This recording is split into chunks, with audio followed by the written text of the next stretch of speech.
India roles out biometric ई passport. Biometric ई passport, इसमें ई passport के अंदर एक बड़ा इंपॉर्टेंट एस्पेक्ट है radio frequency identification.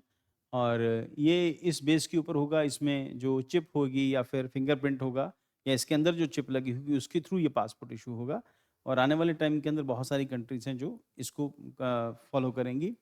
Not aligned with 120 plus countries embracing secure digital and travel solution.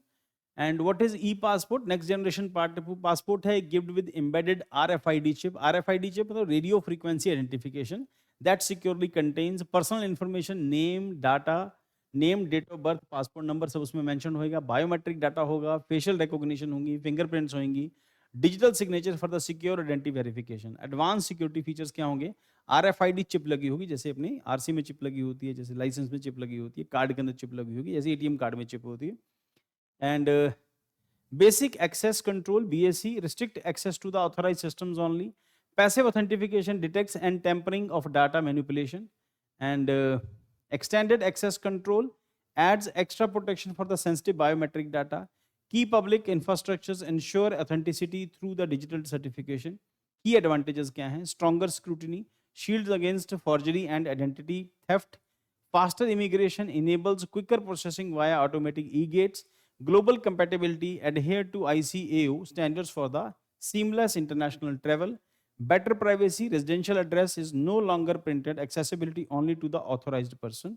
सिर्फ authorized person इसको access कर सकते हैं, तो इस तरह से चिप वाला एक पासपोर्ट हो सकता है। नेक्स्ट, ज्ञान Bharatam mission preserving India's manuscript. इस न्यूज़ को मैं पहले भी डिस्कस कर चुका हूँ, कोई 7-8 महीने पहले ये न्यूज़ आई थी और ये न्यूज़ अभी फिर दोबारा आई है। और इसके अंदर जो मेजर फीचर है वो ये कि इंडिया में जहाँ पर भी कहीं मनुस्क्रिप्ट पड़ी हैं, मतलब बहुत पुराना कहीं डाटा लिटरेचर लिखा पड़ा है, उसको एक जगह के ऊपर है ना कंजर्व करने से रिलेटेड ये जो प्रोग्राम है, नाम है ज्ञान भारतम मिशन। और लॉन्च 25 जून 9 2025 में लॉन्च हुआ है, launched by prime minister of India. तो तब ये प्लान बना था, अब लॉन्च अब हुआ है, होगा, सॉरी 9 जून को लॉन्च होगा।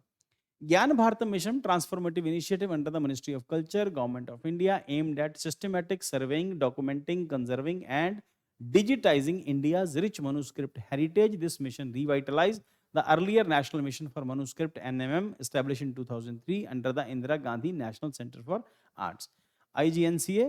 तो पहले से ये प्रोग्राम चला आ रहा है, उसका नाम चेंज किया, उसको और एडवांस लेवल पे ले गए। जितनी भी इंडिया में अवेलेबल मनुस्क्रिप्ट हैं, जहाँ किसी के पास प्रिजर्व पड़ी है और जहाँ-जहाँ जो-जो अवेलेबल है, उन सबको एक जगह पे रखना है, उनको कंपाइलेशन करना है, उनको प्रिज़र्व करना है और उनका डिजिटलाइज़ेशन करना है। यही इस टॉपिक के अंदर बेसिकली ये इस प्रोग्राम के अंदर बेसिकली ये किया जाएगा। What is that?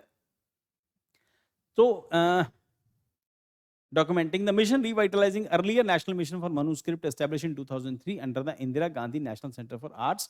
उसके बाद survey and preserve once 1 crore 10 million manuscript from the academic institutions, museums, library and private collections. And develop a national digital repository for India's ancient knowledge system accessible to researchers, student and global public, highlighting the mission unprecedented scale, largest ever manuscript preservation effort in India, targeting 10 million manuscript को preserve करने के लिए ये programme, ये mission start किया है। Advance digitalisation, creation of centralised digital platform with AI powered achieving meta data tagging and transitional tools, collaborative approach, partnership with academic institutions, museum, private collectors and global organizations for the research and preservation, cutting edge conservation क्या कहते हैं, use of AI, 3D imaging, modern scientific techniques for the restoration and digitalization, enhanced funding, budget increase from 3.5 crore to 60 crore with a total allocation of 482.85 crore, इसके लिए fund issue किया गया है। Manuscript to be made available for academic research, education, public knowledge and worldwide, सबके लिए accessible हो, सबके लिए अवेलेबल हो। What is manuscript? Manuscript is a handwritten document at least 75 years old on materials like paper, bark, palm trees. यही ऐसा ही कुछ मैंने पहले भी बताया था, सब वही है ये। Possessing historical, scientific, artistic significance जिसकी भी होगी उसको प्रिजर्व करने से रिलेटेड है। Example, the Bakshali manuscript dating back 3rd-4th century BC is an ancient Indian mathematic text written on bark tree. It contains the earliest recorded use of the symbol 0. The mission ensures that India's intellectual heritage is preserved and shared with future generation के साथ ये share किया जाएगा।